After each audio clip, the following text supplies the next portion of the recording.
제가 근 1년 만에 이제 한번 선포할 기회를 주신 것 같습니다. 감사합니다.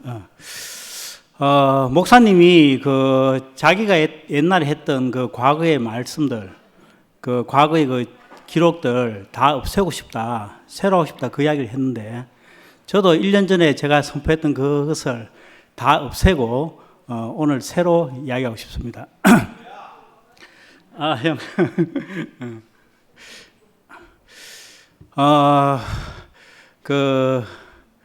목사님은 끊임없이 하나님의 아들이 사람이냐 천사냐 이 전쟁을 하시다가 돌아가셨다. 저는 그렇게 생각합니다.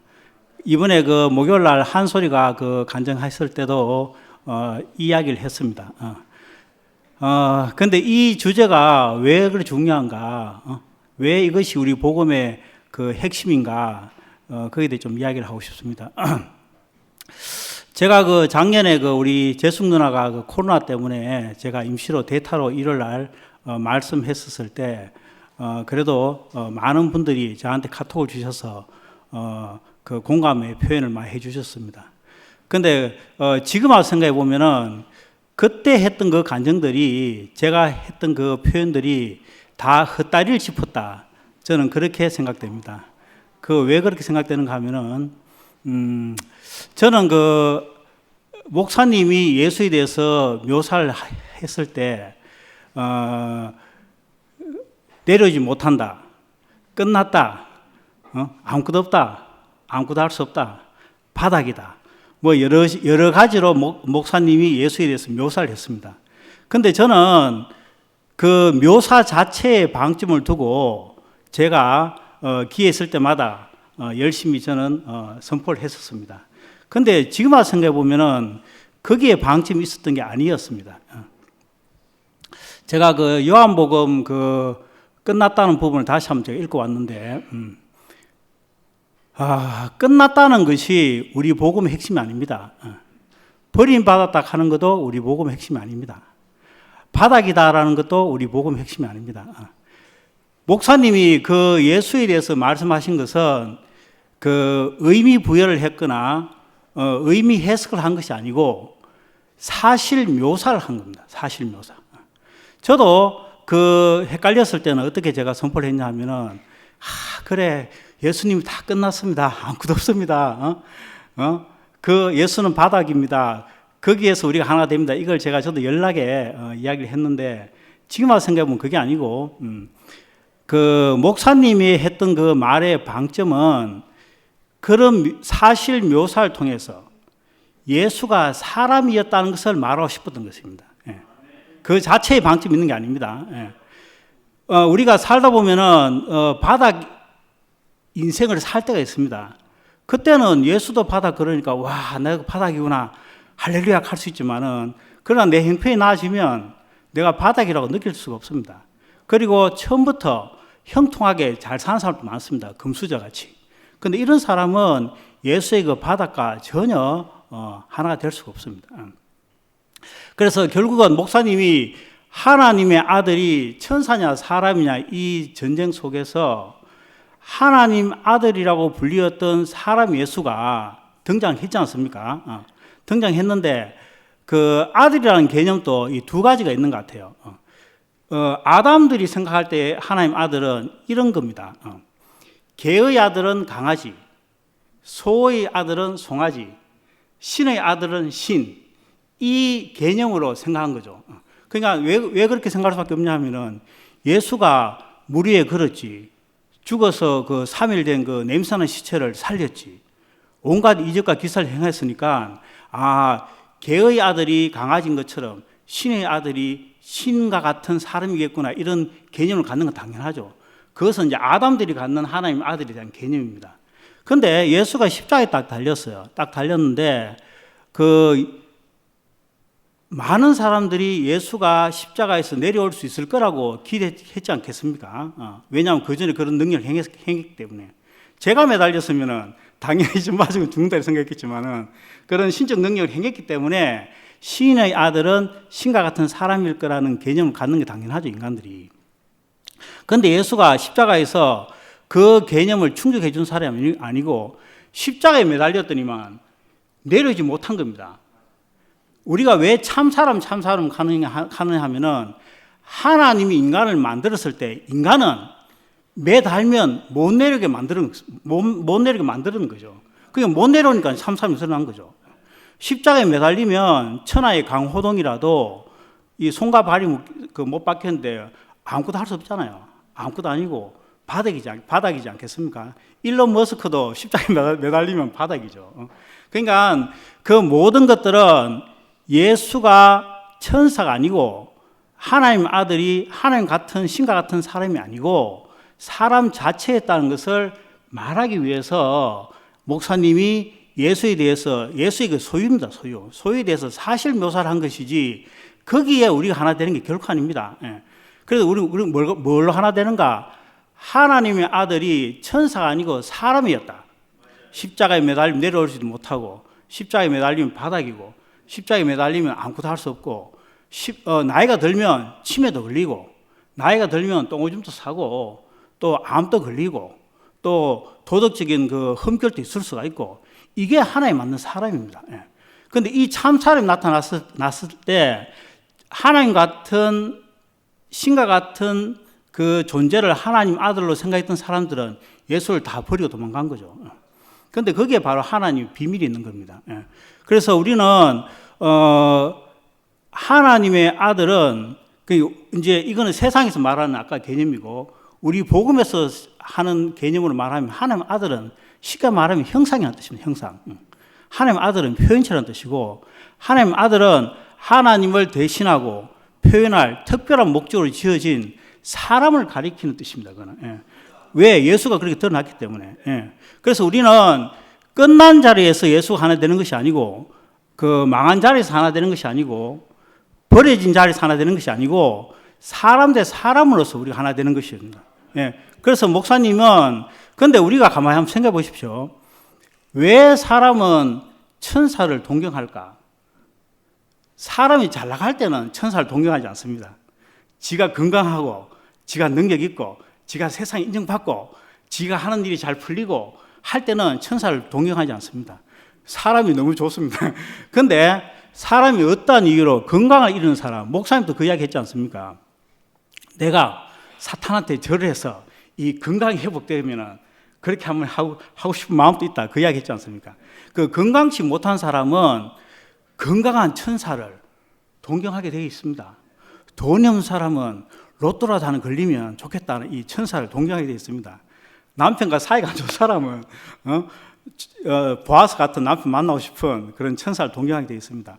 그런데 제가 저는 7년 한 6개월밖에 안 됐지만은 제가 목사님 말년을 보면서 그때는 몰랐는데 지금 와서 뭐가 생각되냐 하면은 목사님 말을 거의 50년 가까이 들은 우리조차도 내 속에 얼마나 천사가 되고 싶은 마음이 있는지 저는 그것을 많이 봤습니다. 목사님이 젊을 때 서로 목사님과 이야기 한번 해보려고 온갖 사람들 목사님 집에 몰려들지 않습니까? 그런데 목사님 말년 우리가 다 아시죠? 목사님이 한 달에 한 번 나와서 스크린에서 말씀하는 것조차도 우리 교회 우리 사람들이 막았던 우리들입니다. 말씀하지 마세요 좀 이제 말씀하지 말라고. 그러니까 목사님이 늙으셔서 발음도 좀 흐릿해지시고 발음도 총기도 젊을 때처럼 좀 없어지시고 그리고 또 여러 가지 풍설도 난무하고 이렇게 저렇게 하니까 우리가 예수의 말년을 사람들이 다 버린 것처럼 우리가 목사님 말년을 우리가 다 버린 사람입니다. 여기에 예외인 사람이 거의 없을 거라고 생각합니다. 심지어 목사님을 그렇게 좋아한다고 간증하고 목사님 했던 사람들조차도 그들의 간증을 들어보면 솔직히 목사님 간호하기 싫어서 뭐 코로나 걸렸으면 좋겠다 이렇게 말하는 사람도 있고 제가 이제 여러 교회 다니면서 이야기를 나누다 보면은 창세기 형들조차도 목사님은 완전히 그 흐르는 강물에 그냥 묻어버렸다 할 정도로 그렇게 목사님을 다 버림받았습니다. 그런데 거기에 바로 목사님의 가치가 있는 겁니다. 하나님 만든 사람은 늙어도 총기가 뛰어나고 똥오줌 안 싸고 고관절 안 다치고 그런 사람을 만든 게 아니, 천사 같은 사람을 만든 게 아니고 하나님 만든 사람은 늙으면 그렇게 되게 돼 있도록 만들어진 겁니다. 그런데 우리는 목사님 말을 수없이 듣고도 천사를 우리가 위치 이탈하면 안 된다고 그 이야기했음에도 불구하고 우리 속에 천사를 동경하는 마음이 있으니까 목사님 버린 거죠. 근데 제가 이제 한소리 말 듣고 제가 확실히 들었는 게, 한소리 무슨 이야기 했냐면은 그때 형들이 목사님을 이제 서지 마세요 막았을 때 목사님이 이야기했던, 이럴수록 내가 더 서야지, 그렇게 이야기했답니다. 그 우리는 목사님을 거의 50년 가까이 따라다니는 사람도 있고 저같이 7년 좀 넘게 따라다니는 사람도 있지만은 그 목사님이 말하고자 하는 그 사람, 하나님 만든 그 사람의 특징을 우리는 버리고, 늙었음에도 불구하고 총기 있는 목사님 속에 허물이 하나도 없기를 바라는 그 천사 같은 목사님, 이런 거 우리가 추앙한 거죠, 내 속에. 그러니까 목사님 버린 거 아니겠습니까? 예수를 버린 거 원리가 다 똑같으면 제가 봤을 때. 그래서 저는 개인적으로 이제는 우리 복음이 뭔가, 목사님 하고 싶은 말이 무엇이었는가, 사람 자체가 하나님의 아들이요 하나님의 표현체로서 100점이다, 이 말을 목사님이 하고 싶었던 게 아닌가, 저는 그렇게 생각합니다. 우리가 제가 예를 한번 들어보겠습니다. 하나님이 사람을 얼마나 필요로 하고 얼마나 존귀하게 생각하는지 제가 예를 한번 들어볼게요. 다윗이라는 사람이 다윗이 물론 훌륭한 면도 있죠. 근데 다윗이 그 바세바라는 유부녀를 취하기 위해서 바세바 남편 우리아를, 자기의 충신 우리아 장군을 격전지에 보내서 전사하게 한 아주 천하의 나쁜 놈입니다. 그런데 하나님이 나단 선지자를 통해서 그 다윗을 책망은 했지만 그러나 하나님이 다윗을 버린 건 아닙니다. 그리고 다말은 우리가 알다시피 자기 시아버지하고 상관한 윤리적 도덕적 관점에서 보면은 천하의 나쁜 년이죠. 그런데 그 사람도 예수의 조상이 있습니다. 기생 라합, 기생 그러니까 좀 좋아 보입니까? 창녀입니다, 창녀. 그리고 그 가늠한 여인, 또 그 잔머리의 대가 야곱, 내 주위에 그런 사람이 있다고 한번 생각해 보세요. 내 주위에 우리 교회 형제들 중에 그 사람 우리 가까이 할 수 있겠습니까? 에이, 저거 교회 다니는 인간이 이열내 복음을 아는 인간이 저래, 온갖 손가락질 할 겁니다. 그런데 이 예시를 통해서 하나님이 사람 자체를 얼마나 귀하게 여기는지, 이것이 우리의 복음의 핵심을 저는 생각합니다.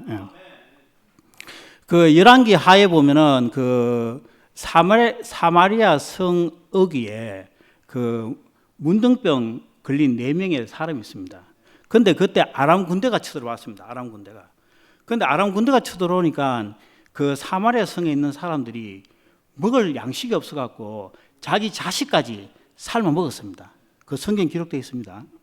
그러니까 그 멀쩡한 사람도 먹을 양식이 없는 그 아주 그 상황 속에서 그 문둥병자가 무슨 대우를 받았겠습니까? 그래서 문둥병자가 우리가 일어나 저러나 여기서 봤자 우리한테 양식 줄 사람도 없고 그냥 우리가 막 일어나 저러나 죽으니까 우리가 저 아람 군대에 가서 한번 구걸을 해보자. 그래서 주만 살고 안 그러면 죽게, 이렇게 했죠.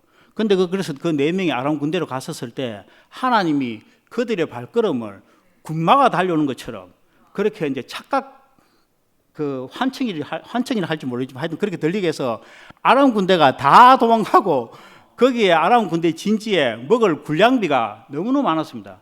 그래서 그 문둥병자 그 4명이 다 먹고 그 사마리아 성 사람들도 다 먹었죠. 그러니까 하나님은 문둥병자조차도 사용하시는 것을 우리가 볼 수 있습니다. 그런데 이렇게 말하면 해방신학, 민중신학처럼 못 가진 자의 하나님, 약자의 하나님 이렇게 오해하기 쉽지만은 성경에 보면은 솔로몬 같은 왕도 등장하고요, 천하의 갑부인 그 욥도 등장하고, 그러니까 성경 가만히 보면은 우리가 볼 때 못 가진 자도 많이 등장하지만 또 가진 자도 다 등장합니다. 그래서 결론은 우리는 약자의 복음이 아니고요, 사람 자체의 복음입니다. 사람 자체의 복음. 내가 돈을 있든 능력이 있든 또 늙어서 이제 능력이 사라지고 없던 관계없이 내 자체로서 하나님의 표현체로서 하나님 아들로서 완전하다. 이것이 복음의 핵심이죠.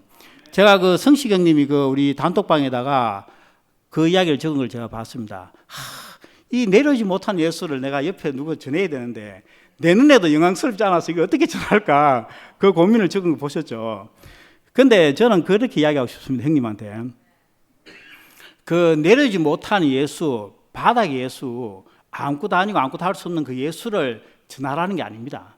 그게 아니고요. 사람이 하나님의 아들로서 완전하다. 이 이야기를 전하고 싶은 거 아니겠습니까? 예.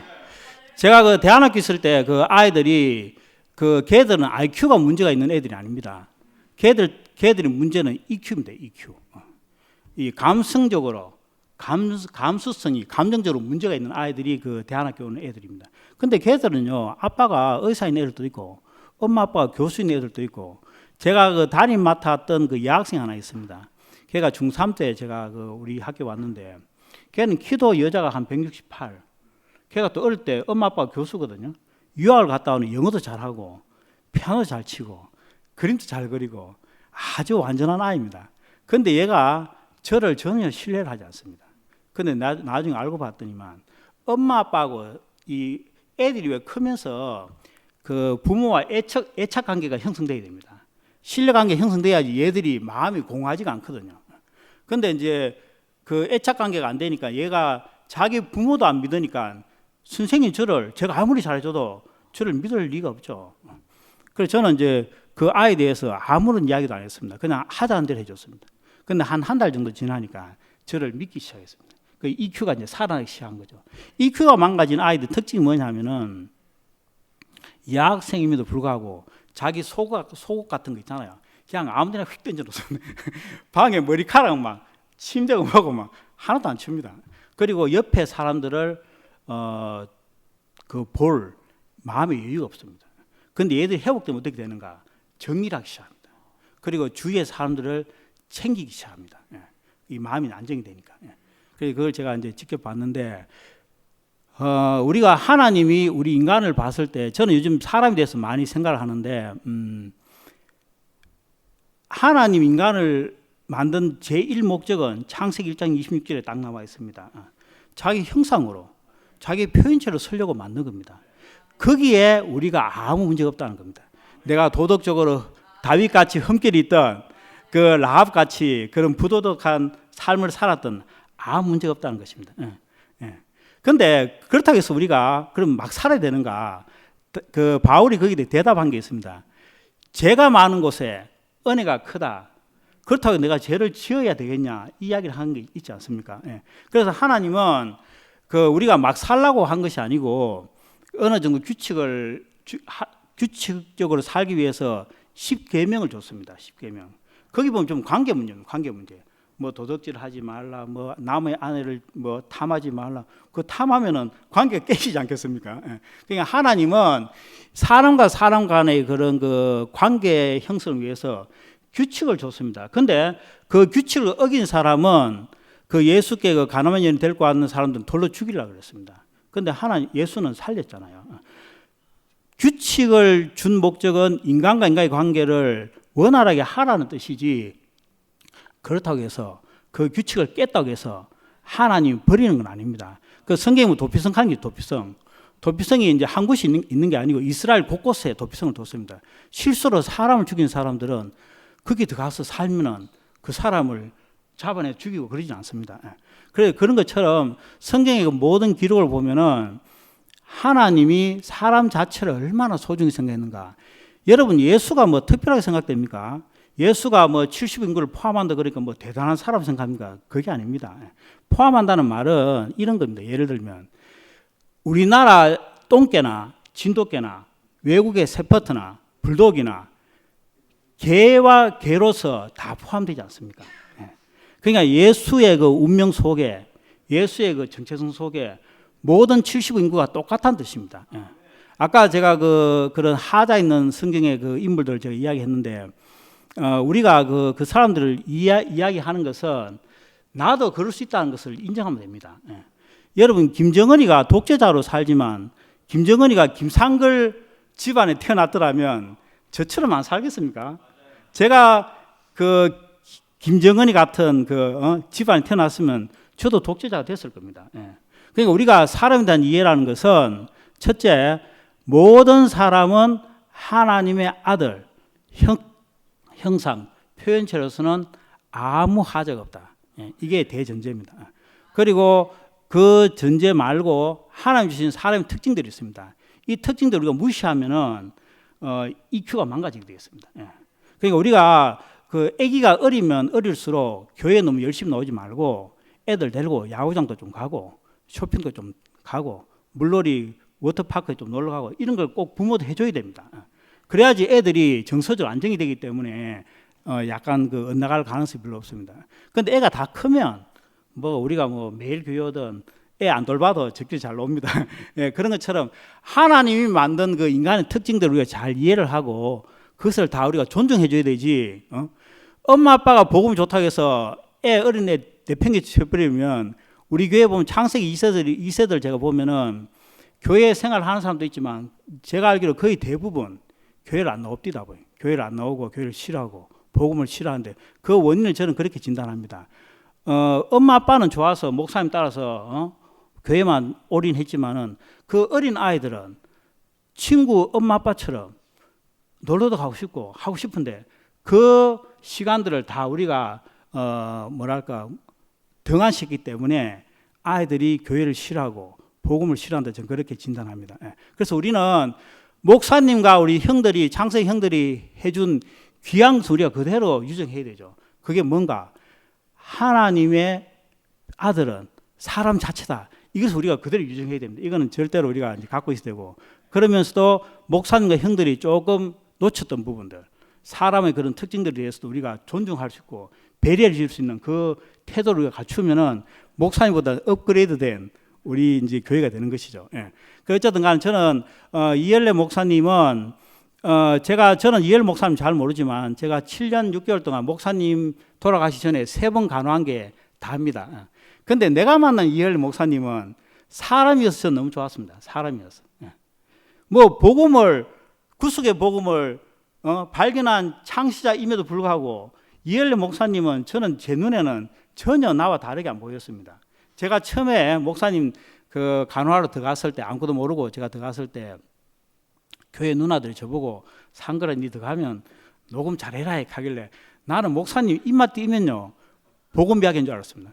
그래서 입맛 띄면 막 이거 폰을 갖다 밀었는데 웬걸 복음 이야기 안 합니다. 뭐 메가더 이야기하고 뭐 이승만 이야기하고 뭐 어떤 누나는 야 그것도 복음 이야기 하는데 난 그거는 좀 오바로 생각하고 하여튼 뭐 목사님 복음 이야기 하는 거 글쎄 한 30% 정도 뭐 하루 중에 물론 이제 어떤 기회가 있으면 많이 하시겠지만 그 이엘레 목사님 그냥 사람으로 살았습니다. 제가 둘째 날입니다. 첫째 날은 이제 나갈 때 목사님 보고 목사님 밥 먹고 오겠습니다. 그러니까 목사님 저보고 돈을 주시면서 메밀국수하고 그 수육을 사오라고 저한테 이야기했습니다. 그래서 제가 사다 드렸더니만 맛있게 드시더라고. 근데 둘째 날은 성윤 누님이 갑자기 내 손을 잡고 상거라 밥 먹으러 가자 그래서 제가 목사님한테 목사님 식사하러 가는데 뭐 드시고 싶은 거 없으세요? 물어볼 겨를도 없이 전 나갔었습니다. 그래서 갔다 왔더니 목사님 삐지신 거예요. 막 서운해갖고. 그건 내 잘못은 아니죠. 성윤 누님 저를 땡겨갔으니까. 그러니까 그리고 이제 목사님이 믿음 있는 분처럼 보입니까? 저는 그렇게 안 보입니다. 목사님이 이렇게 말했잖아요. 하나님이 하는 걸 보자. 하는 거 어떻게 보자. 근데 목사님이 그 상근 형님이 목사님 고발한다 했을 때 밤새도록 근심 걱정에 사회가 잠 못 주무시고 새벽에 일어나자마자 성식 형님한테 전화를 3번 해갖고 네가 좀 어떻게 중재해 보라고 그렇게 했다고 저는 들었습니다. 그 목사님은 믿음 있는 분도 아닙니다. 내가 봐서. 그렇다고 그럼 목사님이 대단히 지혜로운가? 꼭 그것도 아닙니다. 어떤 사람한테는 목사님의 지혜로운 조언이 자기 인생에 엄청난 그런 그 혜택이 되었지만은 목사님 때문에 교회 떠난 사람도 사실 많습니다. 그래서 내가 아는 목사님이 도덕적으로 윤리적으로 완전한 분이거나 그것을 추구하는 분도 아니고요. 또 목사님이 그 처신이 완벽하거나 그걸 추구하신 분도 저는 아니라 생각합니다. 그래 내가 만난 이열래 목사님은 그냥 사람으로서 그 이제 한소리가 그 이야기했듯이 목사님이 그 풍설이 한창 난무할 때 교회에서도 이제 형들이 찾아가서 목사님이 이제 나타나지 못하게 막았지 않습니까? 근데 그때 목사님이 그럴수록 내가 더 해야지. 그렇게 하는 걸 제가 보면서 제가 무슨 생각이 드냐 하면은 내가 만난 이열래는 사람의 그 좋은 면 또는 안 좋은 면 그 전체를 다 인정하시고 거기에 대해서 떳떳하신 분이다. 저는 그렇게 생각합니다. 이열래 목사님이 자기의 허물에 대해서 합리화를 하거나 정당했다 이 말이 아니고 거기에 대해서 자기가 사과했지만은 그럼에도 불구하고 자기 숨지 않았다는 거죠. 우리 한번 생각해 보십시오. 내가 목사로서 막 설교 열심히 해서 교인들이 나를 좋아하는데 내가 어떤 그런 문제가 생겼어요. 그러면 막 쪽팔려서라도 자기 양심이 가책이 있어서라도 막 숨고 이럴 텐데 목사님 숨지 않았습니다. 그건 자기가 뻔뻔해서 그런 게 아니고 사람으로서 할 수 있는 그 모든 것에 대해서 허물이든 좋은 면이든 그걸 있는 그대로 수용하시고 있는 그대로 떳떳하신 것을 그것이 바로 천사냐 사람의 전쟁에서 목사님 인생입니다. 그 목사님은 철저하게 사람으로 사신 분이에요. 철저하게 사람으로서 당당하신 분이고 떳떳하신 분이다 그렇게 생각합니다. 저는 그래서 개인적으로 요즘은 물론 개인적으로 호불호는 있을 수가 있습니다. 제가 누굴 만나고 뭐 서로 코도 맞으면 좋고 뭐 안 맞으면 좀 싫을 수 있지만 그러나 그에 관계없이 사람 자체가 얼마나 귀한지 저는 그 관점이 생겼습니다. 제가요 그 교회를 거의 매일 왔던 사람입니다. 매일 와서. 근데 목사님 돌아가시고 나서 제가 교회를 거의 안 왔습니다. 뭐 현풍 모임 한 번씩 하고 1월도 뭐 가끔 뭐 왔다 갔다 하고 잘 안 왔습니다. 안 한 이유가 뭔지 압니까? 교회에 왔는데 여기 일선포자가 하는 말 딱 들으니까 답답한 소리 하는 거예요. 제가 느낄 때. 그냥 복음이 아닌 복음을 갖고 자꾸 떠들고 이러니까 저 사람은 왜 저렇게 헛소리를 할까? 음담 소리 할까? 제가 그런 마음이 생겼습니다. 그래서 제가 교회에 별로 나오기 싫었어요. 근데 지금 어떤 생각이 드느냐 하면은 사람 자체가 하나님께서 문둥병자도 쓰신 것처럼 그 가늠한 여인도 쓰신 것처럼 천하의 죽일 놈 다윗도 쓰신 것처럼 천하의 그 잔머리 굴리는 야곱도 쓰신 것처럼 창녀 라합도 쓰신 것처럼 하나님은 내뿐만 아니고 사람이라는 사람 모든 사람들을 다 알아서 쓰신다는 것을 제가 알았습니다. 그래서 제가 그때부터 사람이 좋아지기 시작했습니다.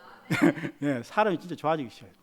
그래서 저는 그 사람의 감정이 좀 뭐랄까 핵심이 있느냐 없느냐 이 관점에서 완전히 벗어나서 그냥 그 사람 자체에 대해서 저는 인정하는 마음이 생겼습니다. 예. 그래서 제가 교회를 다시 나오기 시작했습니다. 예. 요즘 저녁에 잘 안 오는 이유는 저녁에 이제 운동하고 한다고 안 나오지 전에처럼 감정이 답답해서 안 나오고 그런 건 아닙니다. 예. 그런 건 아니고 그래 어쨌든 간에 저는 내 눈에 그 사람이 안 좋을지 몰라도 그 사람은 하나님께서 그 사람이 살아있는 한 자기 표현처로서 얼마나 귀하게 얼마나 절실하게 필요를 하는지 저는 그것을 알았기 때문에 그 우리 복음은 무엇인가 세상 우리 영호 형하고 우리 수경 누나 하나님 나라 왔다 이런 이야기 하시는데 하나님 나라는 저는 이제 여러 가지 표현할 수 있지만 오늘 이걸로 표현하고 싶습니다. 세상과 하나님 나라는 딱 구별되는 게 있습니다. 세상은 잣대가 많습니다. 잣대가 네가 좀 능력이 좀 있어야지, 네가 좀 인품이 좀 좋아야지, 네가 좀 행실이 좀 괜찮아야지, 네가 좀 남한테 좀 품어주고 해야지. 온갖 그 잣대를 다 드립니다. 그거 갖고 뭐 니는 그것 때문에 안 되는 저것 때문에 안 되는 뭐 저것 안 돼. 온갖 소리 다 합니다. 근데 하나님 나라는 사람이 이기만 하면 되는 잣대는 오직 하나밖에 없습니다. 예. 이게 하나님 나라입니다. 하나님 나라. 예. 그러니까 우리가 왜 복음인가? 내가 사람이니까 할 게 없죠. 개가 개처럼 사는 게 어렵습니까? 물고기가 물속에 사는 게 어렵습니까? 예, 그래서 우리가 할 길이 없다 이 말은 아무것도 하지 말라 이 말이 아니고 내가 개가 개처럼 살듯이 사람이 사람으로 살기 때문에 아무 문제 없다 이 말입니다. 예. 아니 짜증나면 짜증 낼 수 있는 게 사람이잖아요. 화내면 싸울 수도 있습니다. 욕도 할 수 있습니다. 또는 때로는 그 사람 품을 수도 있습니다. 그것이 하나에 맞는 사람입니다. 그런데 우리는 자꾸 사람한테 천사 같은 완벽한 걸 자꾸 추구하는 그 속성이 있어갖고 에이 니 안 돼. 뭐 니 교회 다니면 뭐 그래.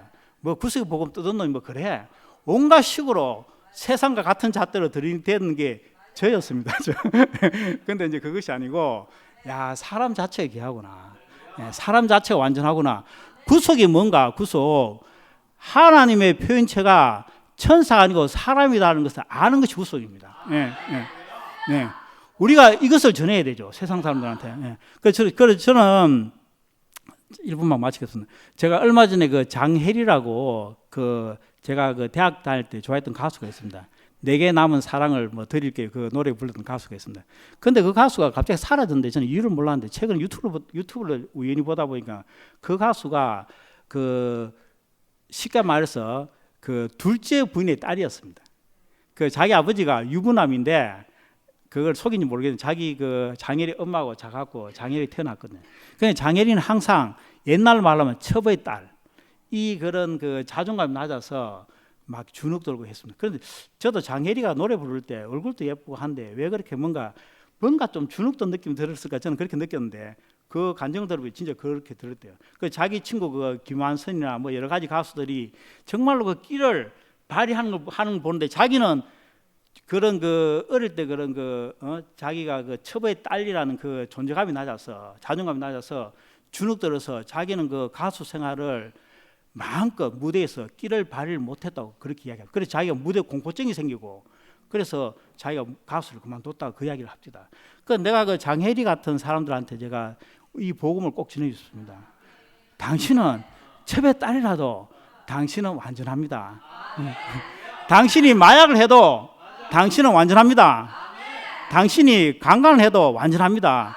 그렇다 그 하나님 나라 아닌 걸 제가 아시죠? 그러니까 우리가 이 하나님 나라는 사람 자체기만 하면 완전한 세계, 하나님 사람 자체기만 하면 전혀 문제가 없는 세계. 이게 하나님 나라 아니겠습니까? 그러니까 하나님 나라 좋은 거죠.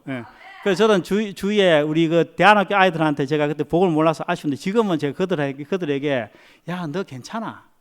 너 자존감 없어도 괜찮아. 너 아무 문제 없어. 제가 이 말을 꼭 해주고 싶습니다. 그래서 우리의 복음은 구속의 복음을 다른 말로 하면은 사람 복음이다. 사람 자체가 완전하다. 주님 찬양합니다.